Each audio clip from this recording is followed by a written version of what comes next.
দূরের ও কাছের সবাইকে অনেক শুভেচ্ছা জানিয়ে শুরু করছি গবেষণা হাতেখড়ি ভিডিও লেকচার কোর্সের চতুর্থ লেকচার। আজকের লেকচারে থাকছে যে কিভাবে একটা রিসার্চ পেপার লিখতে হবে সেটার উপর একটু বিস্তারিত আলোচনা। তো আজকের লেকচারে কিভাবে পেপার লিখতে হবে সেটার উপর যে আলোচনা করছি, অর্থাৎ আজকের লেকচারের টপিক হচ্ছে how to write a research paper. Research paper তো আমরা বিভিন্ন গবেষণার বিভিন্ন কাজের জন্য লিখে থাকি। এখন সেই গবেষণার যে ফলাফলটা সেটা একটা কনফারেন্সে অথবা একটা জার্নালে প্রকাশের জন্য সেটাকে সেটাকে ফর্মাল ভাবে লিখতে হয়।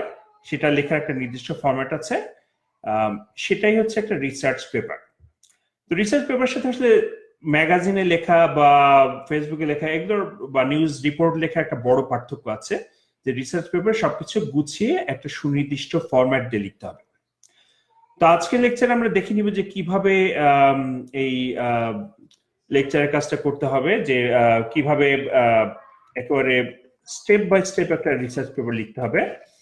আমি এই কাজটা আসলে অনেককেই বাড়ির কাজ টাইপের করে দিতে চাই, কারণ আজকের এই লেকচারের অল্প সময়তে পুরোটা দেখানো সম্ভব হবে না। তো যতটুকু পারি আমি বলে দিব, কিন্তু আপনার জন্য আগামী কয়েকদিনের জন্য বাড়ির কাজ থাকবে যে একটা রিসার্চ পেপারের আপনার যে কাজ করছেন তার উপরে রিসার্চ পেপারে একটা খসড়া লিখে ফেলা, এবং যদি খসড়া লিখে ফেলেন তো সেটা আমি সময় পেলে দেখে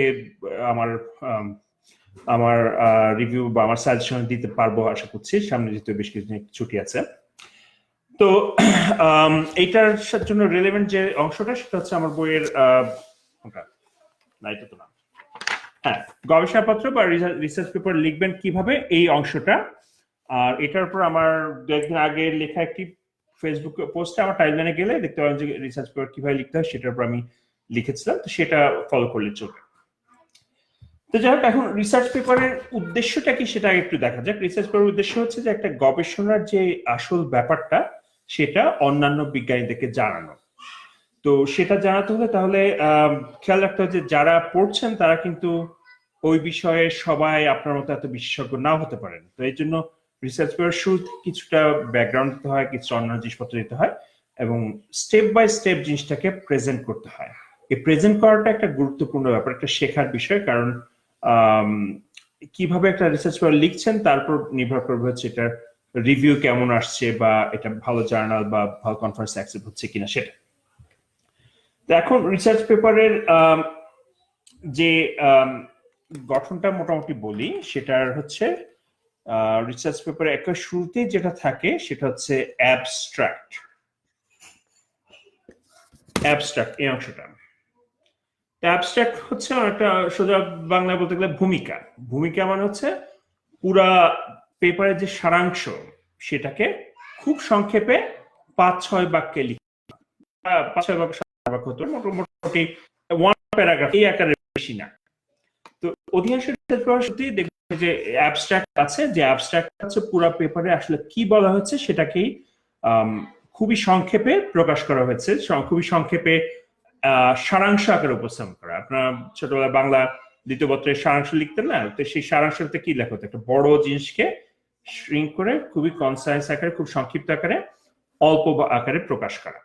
তো এই অ্যাবস্ট্রাক্টের অংশটার কাজ হচ্ছে সেটাই, যে আপনার পুরো পেপারে কি বিষয়ে কাজ করা হচ্ছে এবং কি বিষয়ের রিসার্চ পেপারটা, সেই রিসার্চ পেপারের ওভারঅল আইডিয়াটাকে খুবই অল্প জায়গায়, খুবই অল্প আকারে ৫-৬ বাক্যে প্রকাশ করা। তো স্বভাবত আপনি কি করতে চাচ্ছেন, কি প্রবলেম সলভ করছেন, আপনি কি করেছেন এবং সেটার কি সাফল্য অর্জন করেছেন এই গবেষণায়, সেটাই থাকবে এই অংশটাতে। এইটাকে আসলে এই জায়গায় কিন্তু রচনা লিখে ফেলে চলবে না। অনেকে আছে যে অ্যাবস্ট্রাক্টে লিখতে গিয়ে ১ পৃষ্ঠা অ্যাবস্ট্রাক্ট লিখে ফেলে। অ্যাবস্ট্রাক্ট আসলে ১ পৃষ্ঠা না, অ্যাবস্ট্রাক্ট লিখতে হয় হচ্ছে আরো অনেক ছোট আকারে, অনেক শর্ট ফর্মে।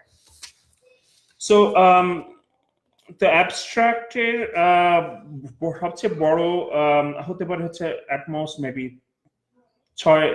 ৬ লাইন, ৬টি বাক্য। এর বেশি আসলে অ্যাবস্ট্রাক্ট লেখা উচিত না। তো এইটা লেখাতে একটু হাত নকশা করা লাগবে। ভালো হয় যদি আপনারা এটা পরে লিখেন, পুরো পেপারটা লিখে ফেলে তারপর সবার শেষে যে অ্যাবস্ট্রাক্টটা লিখেন, তাহলে এটা অনেক বেটার হয়। তো এই অংশটা আপনার শুরুতে খালি রেখে দিতে পারেন, যে ৬ বাক্যের একটা জায়গায় রেখে। এবার আসছে পেপারের মূল অংশ। মূল অংশের শুরুতেই থাকবে হচ্ছে ইন্ট্রোডাকশন। ইন্ট্রোডাকশন অর্থাৎ পেপারের যে প্রারম্ভিক উপস্থাপনা বা ভূমিকা সেটা। সো আমরা তাহলে পরের অংশটার বলছি। পরের অংশটা হচ্ছে ইন্ট্রোডাকশন। সো ইন্ট্রোডাকশন পার্টে আমরা যেটা করব সেটা হলো যে পুরা পেপারের মূল আইডিয়াটা একটু বিস্তারিতভাবে লেখা। তো বিস্তারিতভাবে লেখা মানে কি, আপনি কি নিয়ে কাজ করছেন। আপনি একটা যখন আপনার পেপার পড়তে আসবে, অ্যাবস্ট্রাক্টটা পড়ে ফার্স্ট পেজটা পড়তে যাবে, তো ফার্স্ট পেজ পড়ে দু একটি প্যারাগ্রাফ পড়েই যাতে আইডিয়া পেয়ে যায় যে আপনার আসলে কিসের উপরে কাজ করছেন সেটা। তো অ্যাবস্ট্রাক্টের পরে যে ইন্ট্রোডাকশনটা অনেকটা অ্যাবস্ট্রাক্টের মতোই, পুরো আপনার রিসার্চের একটা ওভারভিউ, বাট এটা লেখাটা একটু বিস্তারিত হতে হবে। মোটামুটি 1 পৃষ্ঠা 1.5 পৃষ্ঠা এরকম আকারের মধ্যে লিখতে হবে।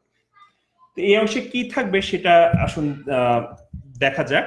এই অংশে কি থাকবে দেখি, একটা মার্কার বের করি। তো এই ইন্ট্রোডাকশন লেখা আসলে একটা ফর্মুলা আছে, মানে ছক বাঁধা জিনিস আছে, সেটা যদি ফলো করেন আপনার কাজ অনেকটা সহজ হয়ে যায়। তো সেটা কিরকম, ইন্ট্রোডাকশনটা লিখতে হবে হচ্ছে 5টা প্যারাগ্রাফে।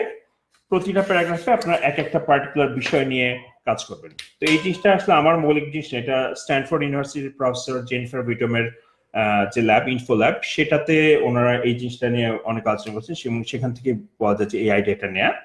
তো সেটা হচ্ছে যে 5টা স্টেপ, 5টা প্যারাগ্রাফ। 5টা প্যারাগ্রাফে প্রথমে থাকবে হচ্ছে ফার্স্ট প্যারাগ্রাফে আপনারা বলবেন যে হোয়াট ইজ দ্য প্রবলেম, আপনি কি নিয়ে কাজ করছেন, হোয়াট ইজ দ্য প্রবলেম, এটা হচ্ছে আপনার প্রথম প্যারাগ্রাফের থাকবে। যেমন ধরুন আপনার গবেষণা হচ্ছে যে বাংলাদেশের কোন অংশে বেশি বৃষ্টি হয় এই টাইপের, বা কোন অংশের কি কি কারণে ধানের ফলন বেশি হয়, এই টাইপ কিছু নিয়ে। তো তাহলে প্রথম অংশ হচ্ছে মানে প্রথম অংশ থাকবে হচ্ছে ধানের ফলন, যে সেটা সেই সংক্রান্ত প্রবলেমটা কি, যে ধানের ফলনটা কম হচ্ছে, কোনো বিশেষ ফার্টিলাইজার ইউজ করলে বা অন্য জিনিসপত্র ব্যবহার করলে ধানের ফলন বেশি হবে, এই টাইপের ব্যাপার। তো এই যে সমস্যাটা, এটা থাকবে হচ্ছে প্রথম প্যারাগ্রাফে, যে আপনার কি নিয়ে কাজ করছেন। তো এক প্যারাগ্রাফের মধ্যে মোটামুটি আমাদের দেশের জনসংখ্যার জন্য খাদ্য অনেক দরকার, তো এর জন্য ধান চাষ করা হয়, ধানের ফলন বেশি হয় না, ধানের ফলন বেশি হলে আমাদের দেশে অনেক উপকার হতো, কিন্তু এটা হচ্ছে না, এই টাইপের। এটা হচ্ছে একটা এক্সাম্পল দিলাম যে প্রথম প্যারাগ্রাফে কি থাকবে সেটা। এবার আসছে হচ্ছে পরের যে প্যারাগ্রাফটা, সেটা হচ্ছে যে সমস্যা তো আছে, তাই না, সমস্যা তো সব সমস্যা তো একই সমান দরকারই না, তাই না। তো এই যে সমস্যাটা আছে, এটা কেন সমাধান করাটা খুবই গুরুত্বপূর্ণ। কারণ ধরেন ঠেলা গাড়িরও চাকা পাংচার হতে পারে, আবার একটা প্রাইভেট কার বা একটা বাসেরও চাকা পাংচার হতে পারে। তো কোনটা বেশি ইম্পর্টেন্ট সলভ করা। তো এই কারণে আপনার পরের এই যে প্যারাগ্রাফে আপনাকে বোঝাতে হবে যে কেন এই সমস্যাটা সমাধান করা দরকার, আর কেন এই সমস্যার সমাধান করা দরকার, why is it important। তো সেকেন্ড অংশে তাহলে দাঁড়াচ্ছে যে why is it important to solve this problem। আপনি প্রথম প্যারাগ্রাফে বলছেন একটা সমস্যা আছে, দ্বিতীয় প্যারাগ্রাফে আপনি বলতে হয় যে সমস্যাটা সমাধান করা কেন গুরুত্বপূর্ণ। কারণ যদি সমস্যাটার সমাধান খুব করার তেমন দরকার না হয়, তাহলে বাকি পেপার মানুষে পড়বে কেন, তাই না। তো এই জন্য দ্বিতীয় অংশ থাকছে যে কেন সমস্যাটা সমাধান করাটা বেশি দরকারি। এরপর 3 নাম্বার যে প্যারাগ্রাফটা, সেখানে আপনাকে আসলে বোঝাতে হবে যে সমস্যাটার সমাধান কিন্তু আসলে খুব একটা সহজ কাজ না, যে কেউ যে বললো একদিনের মধ্যে সমাধান বের করে ফেলবে, ব্যাপারটা আসলে তা না। থার্ড যে প্যারাগ্রাফটা ইন্ট্রোডাকশনে, সেটাতে আসছে হচ্ছে সমস্যার সমাধান কেন কঠিন, why is it difficult। কারণ এটা যদি সহজ হয় তাহলে আপনার পেপার পড়ার দরকার কি, যে কেউ এক রাতে বসে জিনিসটা সলভ করে ফেলতে পারে। তো 3 নাম্বার জিনিসটা হচ্ছে যে why is it important, কেন এটা সমাধান করাটা গুরুত্বপূর্ণ। সো এগুলো বলে আপনি কি করছেন, প্রথমে বলছেন হ্যাঁ এটা হচ্ছে সমস্যা, তারপর প্যারাগ্রাফে বললেন যে সমস্যার সমাধান করাটা খুবই দরকার, আমাদের সবার উপকার হবে। তারপর থার্ড প্যারাগ্রাফে বলছেন কেন এটা ডিফিকাল্ট। তো আপনি কেন এটাকে ডিফিকাল্ট প্রবলেম বলবেন, কারণ আপনি আপনার নিজের কৃতিত্বটা অর্থাৎ আপনার এই পেপারের গুরুত্বটা এভাবে এস্টাবলিশ করছেন যে এই সমস্যাটা খুবই গুরুতর, সহজ সমাধান করলে অনেকের সুবিধা হবে। এবং থার্ড প্যারাগ্রাফে আপনি বলছেন কেন এটা ডিফিকাল্ট, এইটা করাটা আসলে খুবই টাফ ব্যাপার, এত মানুষের চেষ্টা করছে কিন্তু কেউ পারে নাই, কারণ এটা করতে গেলে আপনাকে অনেক অনেক গুরুত্বপূর্ণ জটিল সমস্যার সমাধান করতে হবে এবং অনেক বড় বাধা ডিঙাতে হবে। এই জিনিসটাই আপনার এই থার্ড প্যারাগ্রাফে এস্টাবলিশ করতে হয়। আচ্ছা, 4 নাম্বার প্যারাগ্রাফে হচ্ছে আপনি কাজের কথায় আসবেন, যে আপনার অ্যাপ্রোচটা কি, আপনি প্রবলেমটা সলভ করবেন কেমনে। তো what is your approach, what is your solution, এই অংশটা আপনি 4 নম্বর প্যারাগ্রাফে বলবেন। যে 4 নম্বর প্যারাগ্রাফে এসে বলবেন যে ঠিক আছে, এই হচ্ছে সমস্যা, এটা গুরুত্বপূর্ণ, এটা সমাধান করা খুব টাফ, বাট আমি একটা সমাধান বের করছি এবং বের করছি হচ্ছে এইভাবে। তো এখানে আবার আপনার পুরো পেপারে পুরোটা তো বলে দিবেন একবারে, এখানে বলবেন হচ্ছে আপনার সমস্যার সমাধানটাকে অ্যাপ্রোচটা কিরকম। যেমন ধরেন যে ধানের ফলন নিয়ে বলছিলাম, যে ধানের ফলন নিয়ে বলতে গেলে আচ্ছা ঠিক আছে, আপনি হয়তো বের করছেন যে ধান ক্ষেতের মধ্যে জৈব সার দিলে হয়তো বা গোবর দিলে হয়তো ধানের ফলন বাড়ে, এটা হয়তো আপনার গবেষণার বিষয়। তা আপনি বলবেন যে হ্যাঁ ঠিক আছে, এত গুরুত্বপূর্ণ সমস্যা, বাট আমার কাছে এটা সমাধান আছে। এই পেপারে আমরা স্টাডি করছি যে কি করে ধানের ফলন বাড়ানো যায় একটা বিশেষ ধরনের সার ব্যবহারের মাধ্যমে। তো এখানে আপনি পুরাটা বলে দিবেন না, বাট আপনি আভাস দিবেন যে আপনার এই অ্যাপ্রোচে কাজ করছেন এবং এই অ্যাপ্রোচে কাজ করার মাধ্যমে আপনার আসলে অনেক ভালো ফল পেয়েছে। আচ্ছা, এটা তো বললেন এখানে। তারপরে 5 নাম্বারে গিয়ে আপনাকে আরেকটু মার্কেটিং করতে হবে। মার্কেটিং মানে কি, আপনি তো করছেন সমস্যার সমাধান, এই কাজকে আগে কেউ করছে ডিফারেন্ট,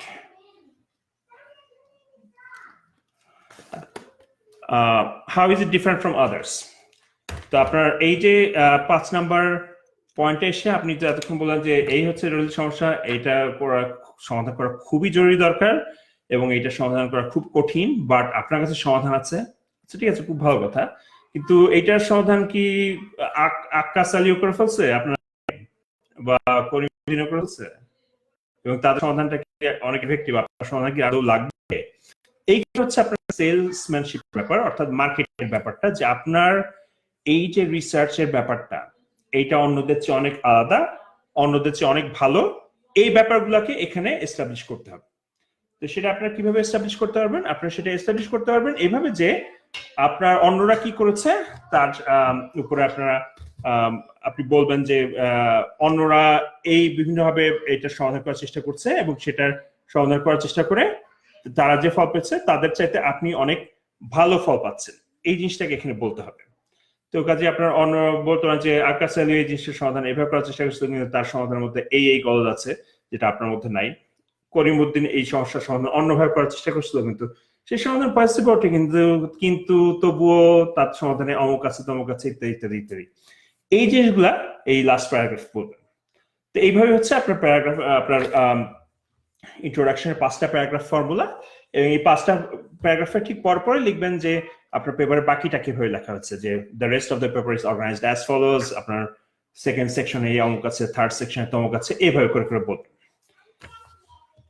আচ্ছা, ভালো কথা। তো এইটা গেল তাহলে ইন্ট্রোডাকশন, এবং ইন্ট্রোডাকশনটা আসলে পেপারের বেশ গুরুত্বপূর্ণ একটা অংশ, কারণ হচ্ছে অধিকাংশ পেপার যখন রিভিউ করতে যায় শুরুর পেজ পড়ে আসলে রিভিউয়ারের মোটামুটি একটা ধারণা হয়ে যায় যে পেপার আসলে কি ঘটছে বা কি আছে, কাজে শুরুর 1 পৃষ্ঠাটা ভালো করে লেখাটা আসলে খুবই খুবই গুরুত্বপূর্ণ যে কোনো পেপারের ক্ষেত্রে। আচ্ছা, তো তারপর এটা গেল হচ্ছে ইন্ট্রোডাকশন, অ্যাবস্ট্রাক্ট ইন্ট্রোডাকশন। এরপরের যে পার্টটা সেটা হচ্ছে অনেকটা ব্যাকগ্রাউন্ড বা মোটিভেশন পার্ট, ব্যাকগ্রাউন্ড সেকশন বা মোটিভেশন সেকশন। এইখানে আসলে আপনাকে কিছু ব্যাকগ্রাউন্ড নলেজ দিতে হবে, ইনফরমেশন দিতে হবে। যেমন ধরেন ধান চাষ সম্পর্কে, ধান চাষের জটিল জটিল সব পদ্ধতি, এগুলো সম্পর্কে হয়তো সবাই জানে না। তো ইনফ্যাক্ট একজন কৃষিবিদ হয়তো জানবে না, যে হয়তো পেপারটা রিভিউ করবে সেও হয়তো পেপারটা জানবে না যে কি করে এই পার্টিকুলার ক্ষেত্রে কাজ করতে হয়। এর জন্য আপনাকে কিছু ব্যাকগ্রাউন্ড ইনফরমেশন দিতে হবে, যে ধান চাষ এমন ভাবে হয়, ধানের ক্ষেত্রে এই এই টেকনোলজি ইউজ করা হয়, এই জিনিসগুলা। আবার এখানে কিছু মোটিভেশন বলতে পারেন, যে মোটিভেশন পার্টে থাকবে হচ্ছে যে কেন এই জিনিসটা করা দরকার, যে আপনার বাংলাদেশের জনসংখ্যা অনেক বেশি, সেই জনবহুল দেশে আমাদের ধান চাষ করে অনেক উন্নত প্রকারের ধান চাষ করা দরকার ইত্যাদি, এবং ধান চাষের অমুক সিস্টেম আছে। এই ব্যাকগ্রাউন্ড ইনফরমেশন গুলা যাবে হচ্ছে নেক্সট সেকশনে। আচ্ছা, ব্যাকগ্রাউন্ড যদি দিয়ে ফেলতে পারেন, তারপর এবার আসবে টেকনিক্যাল পার্ট। তো এই টেকনিক্যাল পার্টে আসবে হচ্ছে আপনার যে কন্ট্রিবিউশন, টেকনিক্যাল পার্ট, এটাকে আসলে বিভিন্ন নাম দিতে পারেন, যে আপনার সিস্টেম যেটা টেকনিক্যাল কন্ট্রিবিউশন, আপনার টেকনিক্যাল কন্ট্রিবিউশন নাম দিতে পারেন, অথবা নাম দিতে পারেন হচ্ছে যে আপনাদের যে সিস্টেমটা সেটা একটা নাম আর কি। তো আপনারা ধরেন আপনি বের করছেন যে জৈব সার ব্যবহার করে ধান চাষের উন্নত পদ্ধতি, তো এই টেকনিক্যাল পার্টে সেইটাই থাকবে, যে আপনার পেপারের যে মূল বিষয়টা, যে কিভাবে আপনারা কাজ করছেন সেটা। তো এইটার মধ্যে আপনাদের যে সিস্টেম ইউজ করছেন বা যে পদ্ধতিটা বের করছেন, সেই পদ্ধতিটা ধাপে ধাপে থাকতে পারে, ছবির মাধ্যমে যে প্রসেসটা বোঝা দেওয়া যেতে পারে, ফ্লো চার্ট থাকতে পারে, এগুলো থাকতে পারে, এক্সপেরিমেন্টাল সেটআপ থাকতে পারে, এরকম। তো এগুলোর মাধ্যমে আসলে আপনি আপনার কি কি কাজ করছেন সেটা, আপনি যদি এক্সপেরিমেন্টাল কোনো পেপার হয়, তাহলে এক্সপেরিমেন্টে কি করতে আছেন, আপনার হাইপোথিসিস এবং অন্য সবকিছু, এগুলো আসবে হচ্ছে এই অংশে। তো আপনার পেপারে যা যা মানে এক্সপেরিমেন্টাল মেথডোলজি এবং অন্য সবকিছু, সেগুলো এখানে দিবেন। নেক্সট সেকশন, সেটা আচ্ছা নেক্সট সেকশন হয় এই সেকশনের লাস্টে হতে পারে, সেটা হচ্ছে আপনার অ্যানালাইসিস।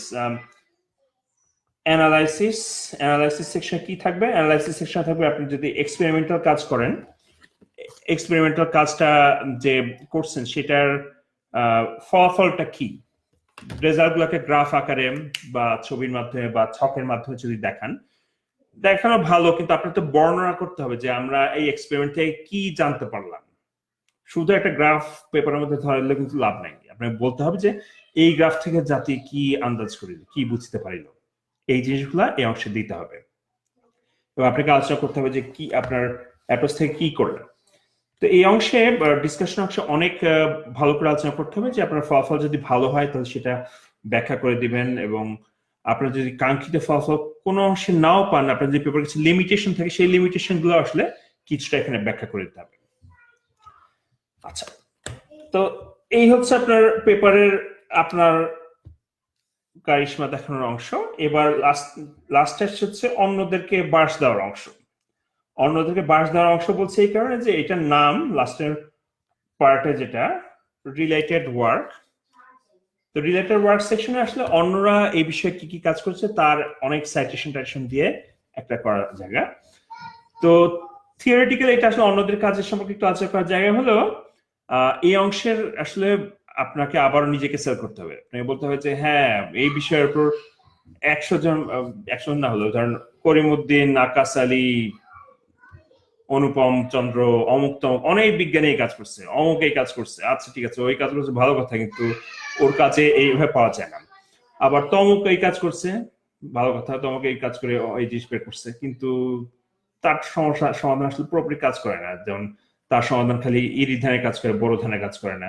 এই টাইপের অংশ, এই টাইপের পার্স দিতে হবে আর কি, মানে সূক্ষ্ম পার্স দিতে হবে।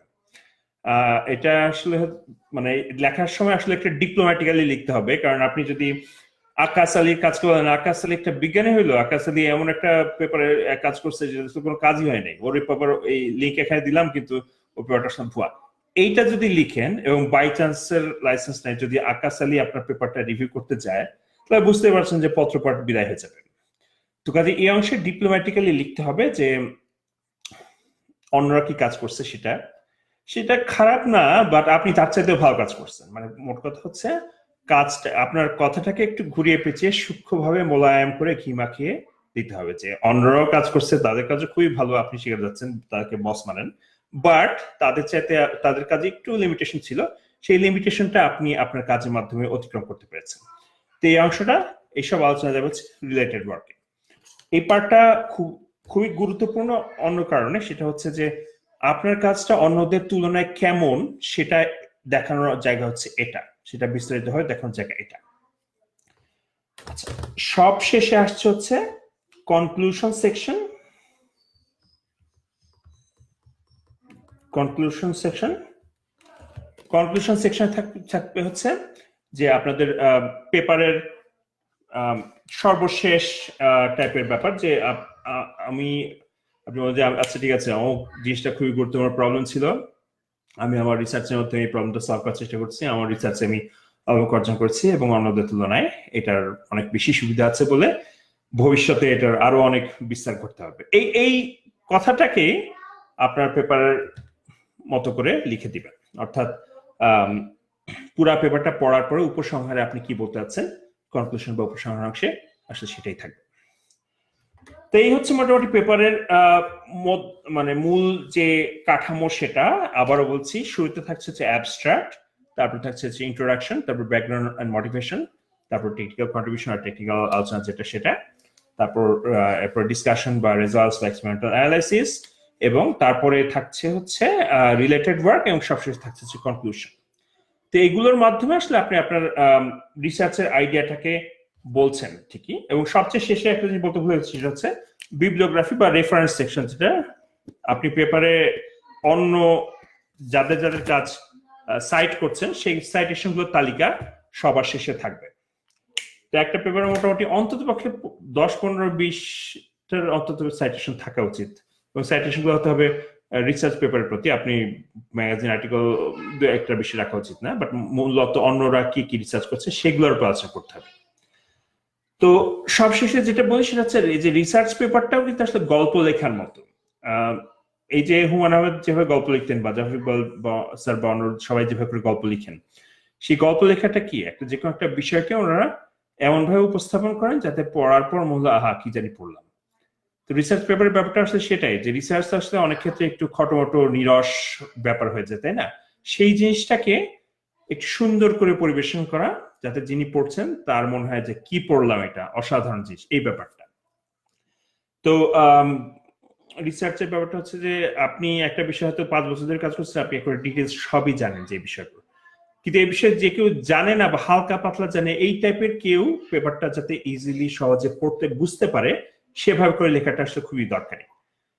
পেপারটা আসলে আপনি আপনার নিজের জন্য লিখছেন না, কাজে বিদ্যা জাহির করে লাভ নাই, বরং অন্যকে ভালো করে কি করে বুঝাতে পারবেন সেভাবে লেখাটাই হচ্ছে সবচেয়ে গুরুত্বপূর্ণ ব্যাপার।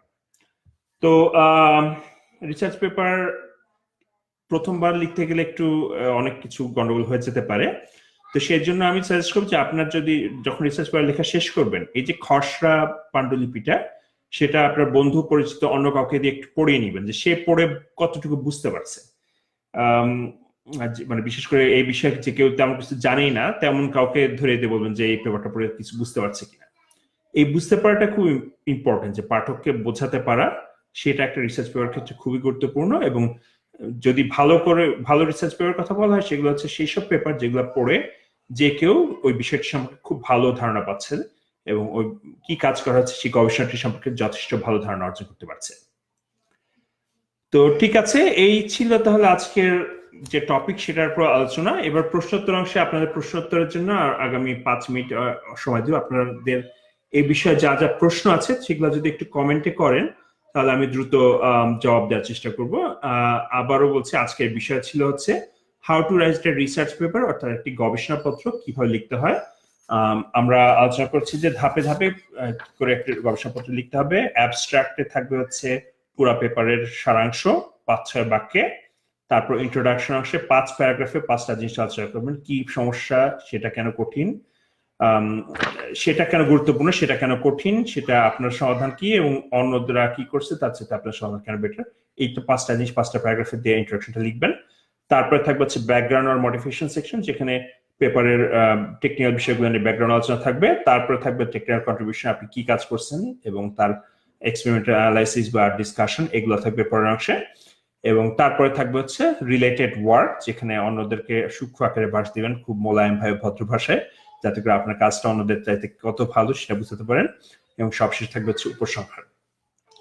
তো আমি আপনাদের কি কোনো প্রশ্ন যদি থাকে তাহলে সেটা করার সময় এখনই। আপনারা যদি একটু কমেন্টে আপনার প্রশ্ন করেন, যদি কোনো প্রশ্ন থাকে তাহলে কমেন্টে সেটা করুন, আমি জবাব দেওয়ার চেষ্টা করব। আর আবারও বলে রাখছি যে সময়ের অভাবে এই জিনিসটা হাতে কলমে দেখাতে পারলে সবচেয়ে ভালো হতো।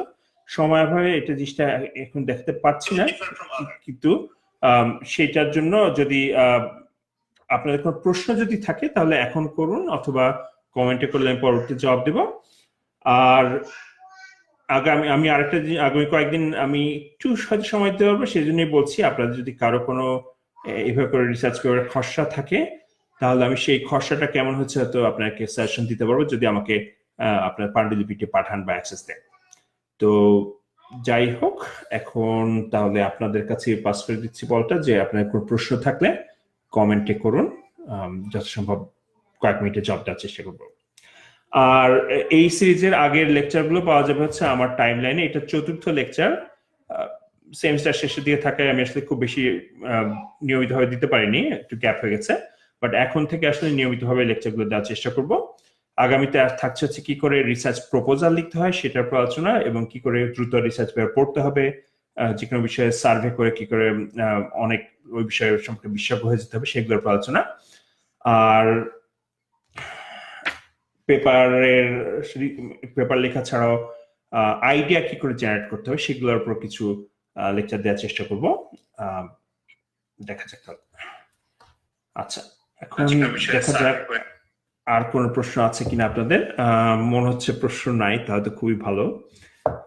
তাহলে ঠিক আছে, আপনারা যদি প্রশ্ন পরবর্তী ভিডিওটি দেখে থাকেন অফলাইনে, তখন যদি প্রশ্ন থাকে তাহলে কমেন্ট অংশে অবশ্যই প্রশ্নগুলো করবেন, যথাসম্ভব জবাব দেওয়ার চেষ্টা করব।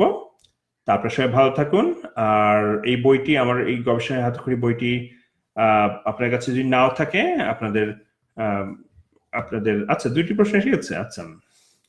আচ্ছা, আমাদের একজন পাঠক, একজন ডক্টর জয় এসে হাজির হচ্ছেন আপনার সবাইকে দেখা করতে। জয়, সবাইকে হাই বলো। বলো হাই, বল, কেমন আছো? তুমি না, ওদেরকে বলো কেমন আছো। আচ্ছা, একজন প্রশ্ন হচ্ছে, মোহাম্মদ তরিকুল ইসলাম প্রশ্ন হচ্ছে, what are the specific difference between abstract and conclusion. Abstract আসলে খুবই সংক্ষেপে বলতে হয়, মানে 5-6 বাক্যের মধ্যে বলতে হবে যে আপনাদের এই পুরো ব্যাপারটা কি। এটা একেবারে শুরুতে থাকে। জিনিসটা ব্যাপারটা হচ্ছে এরকম যে আপনারা যখন কোনো বই কিনতে যান, বইয়ের একেবারে বইয়ের কাহিনীটা সম্পর্কে 4-5 বাক্যের দেওয়া থাকে না, যে এই বইটা অমুক জিনিসের উপর করা হয়েছে, কিন্তু পুরাটা না বলে। তো এইটা হচ্ছে অ্যাবস্ট্রাক্টের অংশ, অ্যাবস্ট্রাক্ট।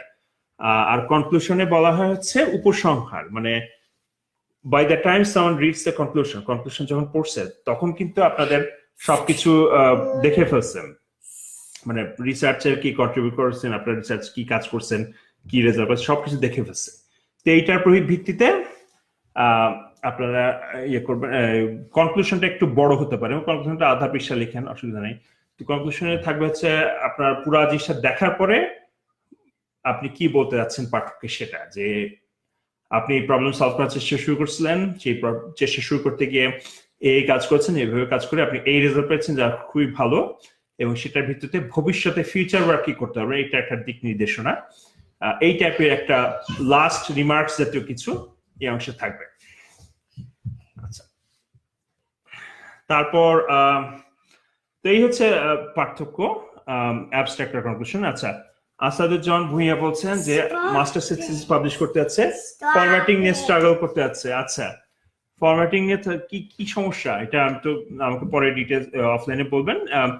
পেপার লেখার জন্য আমি সবসময় বলি যে বেস্ট জিনিস হচ্ছে লেটেক, কারণ লেটেকে ফরম্যাটিং এর কোনো ঝামেলা নাই, ফরম্যাটিং এর ঝামেলা মিটে ফেলা যায়। না হচ্ছে কেন? তো তারপর এই কারণে লেটেক যদি না পারেন, মাইক্রোসফট ওয়ার্ডে টেমপ্লেট বিভিন্ন পাওয়া যায়, টেমপ্লেট ইউজ করে আসলে ফরম্যাটিংটা করা যায় ঠিক মতো করে। তা আপনি আসলে আপনার বিশেষ পার্টিকুলার সমস্যাটা কি, সেটা ডিটেলস যদি কমেন্টে বলেন আমি পরে দেখতে পারবো। সাবা উমি বলছেন যে সেন্টেন্স স্ট্রাকচার কেমন হওয়া উচিত। সেন্টেন্স স্ট্রাকচার অবশ্যই আসলে ছোট ছোট হতে হবে। অনেকেই পেপার লেখার সময় এক একটা সেন্টেন্স লিখে 4-5 লাইন জুড়ে হয়েছে, মানে সেই বাংলা বিহার উড়িষ্যা টাইপের বিশাল ইয়ে থেকে শুরু করে 5-6টা লাইন জুড়ে একটা সেন্টেন্স থাকে। এইসব সেন্টেন্স পড়তে গেলে আসলে আগা মাথা হারায় যায় সবকিছু। কাজে আপনার লিখতে হবে ইংলিশের শর্ট সেন্টেন্স, খুবই সংক্ষিপ্ত আকারে সেন্টেন্স, 1-2 লাইনের বেশি যাতে একটা সেন্টেন্স না হয়, এভাবে লিখতে হবে। আর একটা ব্যাপার হচ্ছে যে আমরা আসলে বাংলাদেশের ছোটবেলা থেকে প্যাসিভ ভয়েসে লেখার অভ্যাস, যে দিস ওয়াজ ডান বাই অথবা এটা এইভাবে করে লিখতে অভ্যস্ত হয়ে যায়। তো সেটা আসলে অধিকাংশ ক্ষেত্রে ডিসকারেজ করা হয়, বিশেষ করে আমেরিকান ইংলিশের কথা বলতে, যে আমেরিকান ইংলিশে প্যাসিভ ভয়েসে কিছু লেখাটাকে খুব দুর্বলতা লক্ষণ হিসেবে ধরা হয়, অ্যাক্টিভ ভয়েসকে বেটার ধরা হয়। তো এই জন্য লিখবেন হচ্ছে যথাসম্ভব অ্যাক্টিভ ভয়েসে। আচ্ছা, তারপর আচ্ছা, শরীফ আহমেদ বলছেন যে লিটারেচার রিভিউতে সাবটাইটেল থাকতে পারে। হ্যাঁ, যে কোনো জায়গাতে আসলে আপনাদের সাবটাইটেল মানে সাবসেকশন বোধহয় বুঝাচ্ছেন। তো সাবসেকশন, আমি যে সেকশনগুলো বললাম সেগুলো সবখানে কিন্তু আপনাদের সাবসেকশন থাকতে পারে। যেমন ব্যাকগ্রাউন্ড সেকশনে সাবসেকশন দিয়ে বিভিন্ন পার্টে আলাদা করে লিখতে পারেন। লিটারেচার রিভিউতে সাবসেকশন দিতে পারেন, যে লিটারেচার রিভিউতে যদি ধরেন 5-6টা আলাদা ডিফারেন্ট ওয়েতে মানুষের কাজ করে থাকে, তো সেই কাজগুলার আলাদা আলাদা করে সাবসেকশন দিয়ে বা হেডিং দিয়ে লিখতে পারেন। আচ্ছা, সাবা উমি আরো লিখেছেন যে ডেটা রেস ডিটেকশন অথবা বাগ ডিটেকশন টপিক হিসেবে কেমন, এগুলা ভালো, তবে এগুলার উপর আসলে অনেক কাজ আছে। বাগ ডিটেকশনটা বেটার একটা টপিক হতে পারে সফটওয়্যার ইঞ্জিনিয়ারিং ক্ষেত্রে, তো সেটা দেখতে পারেন। ওয়াহেদ মুরাদ লিখেছেন যে আপনার বইটি কেমন পাওয়া যায়, কিভাবে পাবেন? আমার বই বলতে যাচ্ছে যে গবেষণা হাতে খড়ি এই বইটা আসলে বাংলাদেশে যারা আছেন তারা মোটামুটি সব দোকানেই পাবেন, বইয়ের দোকানেই পাবেন, ঢাকা, চট্টগ্রাম, সিলেট সবখানে আমি জানি যে বইটা পাওয়া যায় সবখানে। আর হচ্ছে যে যারা অনলাইনে কিনতে, দেশের যে কোনো জায়গা থেকে আসলে বিভিন্ন অনলাইন বুকশপে এটা পাওয়া যায়, রকমারি থেকে শুরু করে বই ঘর, বই ইত্যাদি যা যা আছে আর কি, সবখানে এই বইটা মোটামুটি পাওয়া যায়। আর আমার বইয়ের প্রকাশক হচ্ছে আদর্শ প্রকাশনী, ওদের শোরুম থেকেও ডাইরেক্টলি পাওয়া যায়। তো আমি একটা কাজ করি, এই লেকচার শেষে মূল পোস্টের মধ্যে উপরে লিঙ্ক দিয়ে দেবো যে কোথায় কোথায় বইটা পাওয়া যায়, তার একটা লিঙ্ক দিয়ে সেখান থেকে পাবেন। আর যারা বিদেশে থাকেন তার মধ্যে এটা সম্ভবত অ্যামাজনে অর্ডার দিলে পাওয়া যায়, কয়েক সপ্তাহ পরে পাওয়া যায়। আর যেটা পাওয়া যায় সেটা হচ্ছে একটা কিন্ডল ভার্সন বের করেছিলাম আমার পাবলিশার, কিন্তু ওই কিন্ডল ভার্সনটা আসলে পরবর্তীতে অ্যামাজন ওইটা সরিয়ে দেয়, কারণ অ্যামাজন কিন্ডলে আসলে টেকনিক্যালি বাংলাটা সাপোর্ট করে না এখনো, আনফরচুনেটলি। কি অদ্ভুত ব্যাপার, তাই না? তো বাংলাটা সাপোর্ট করে না, এই জন্য অ্যামাজন কিন্ডল থেকে ওইটা আপাতত সরাতে হচ্ছে। আশা করছি গুগল বুক স্টোর বা প্লে স্টোরের মাধ্যমে হয়তো বইটা একটু ইজিলি দিতে পারবো। আচ্ছা, এরপর আর কে শরীফ আহমেদ বলছেন ব্যাকগ্রাউন্ড অফ স্টাডি কোথায় লিখবেন? ব্যাকগ্রাউন্ডটা আসলে যে সেকেন্ড সেকশন যেটা বললাম, ব্যাকগ্রাউন্ড আর মোটিভেশন, সেই পার্টে ব্যাকগ্রাউন্ড অফ দ্য স্টাডি লিখতে পারেন। আর যদি স্টাডির পার্টিকুলার কিছু স্টাডি রিলেটেড কিছু থাকে, সেটা আপনার টেকনিক্যাল কন্ট্রিবিউশনের শুরুতে একটা ব্যাকগ্রাউন্ড নামে সাবসেকশন দিয়ে সেখানে লিখতে পারেন। আচ্ছা, ঠিক আছে, তো অনেকক্ষণ হয়ে গেছে, আধা ঘন্টার উপর হয়ে গেছে। তো তাহলে আজকে এ পর্যন্তই শেষ করছি। আপনাদের যা প্রশ্ন থাকে আবারও কমেন্টে লিখেন, যথাসম্ভব দেওয়ার চেষ্টা করব। তো এখানে ডক্টর জুই এসে আপনাকে বিদায় দেওয়ার জন্য এসে গেছেন, চেয়ারের উপর দাঁড়িয়ে আছেন, লম্বা হচ্ছে।